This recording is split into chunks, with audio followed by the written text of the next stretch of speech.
வணக்கம் மாணவர்களே. இந்த வீடியோவில் 9ஆம் வகுப்பு கணிதம் அலகு 2 மெய்யெண்கள் இதில் எடுத்துக்காட்டு 2ல் 28 பார்க்க போகிறோம். என்ன கொடுத்துருக்காங்க பாருங்க. அறிவியல் குறியீட்டில் எழுதுக. இங்கே ஒரு 3 இது இருக்கு.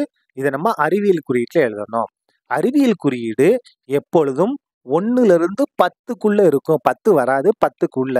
அப்போ 1 முதல் எது வரைக்கும் இருக்கும்? 9.9 வரைக்கும் இருக்கும். எவ்வளோ பெரிய நம்பராக இருந்தாலும் சரி, 1லிருந்து 9.9க்குள்ள நம்ம மாற்றி எழுதணும். அதுதான் என்னது? அறிவியல் குறியீடு. சரியா? இப்போ பாருங்க, முதல்ல இது எடுத்துக்கலாமா? பாருங்க எவ்வளோ இருக்கு? 9 7 6 8 8 5 4. இதை அறிவியல் குறியீட்டில் நம்ம மாற்ற போகிறோம். இதில் தசம புள்ளி எங்கே இருக்குன்னு நம்ம முதல்ல பார்க்கணும். இதில் தசம புள்ளியே இல்லை அப்படின்னா எங்கே இருக்குன்னா கடைசியில் இருக்குன்னு அர்த்தம். தசம புள்ளி இல்லைன்னா எங்கே இருக்குது? லாஸ்ட்ல இருக்குன்னு அர்த்தம். இந்த தசம புள்ளியை கொண்டு எப்படி எழுதணும்? 1லிருந்து 9.9க்குள்ள எழுதணும். அப்போ இங்கே இருக்கக்கூடிய தசம புள்ளியை நம்ம இந்த இடத்துக்கு கொண்டு வரணும். 9.7 வந்துருச்சா பாருங்க.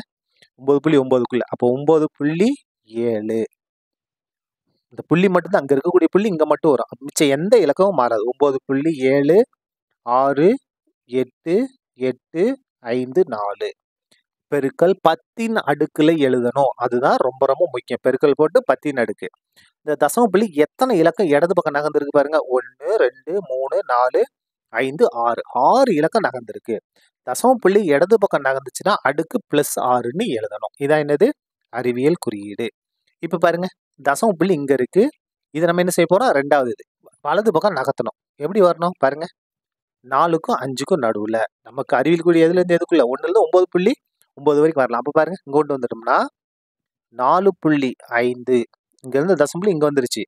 புள்ளி மட்டும்தான் இங்க வரும். மிச்சம் எந்த எண்ணும் மாறாது. 5 போட்டோம். 6 7 8 9 1 பெருக்கல் 10ன் அடுக்குல எழுதணும். பாருங்க, இந்த தசம புள்ளி இங்க இருந்து இங்க வந்துருச்சு. 2 இலக்கம் நகர்ந்திருக்கு. எந்த பக்கம் நகர்ந்திருக்கு? வலது பக்கம் நகர்ந்திருக்கு. அப்ப அடுக்கு என்ன வரும்? மைனஸ்ல வரும். தசம புள்ளி இடது பக்கம் நகர்ந்தா பிளஸ், வலது பக்கம் நகர்ந்தா மைனஸ். சரியா? அடுத்தது 3வது பாருங்க. கொடுத்து இந்த இடத்துல எழுதிட்டோம். அங்க பாருங்க, தசம புள்ளி இங்க இருக்கு. இந்த தசம புள்ளியை இங்க கொண்டு வரணும். பாருங்க, 7க்கும் 2க்கும் நடுவுல.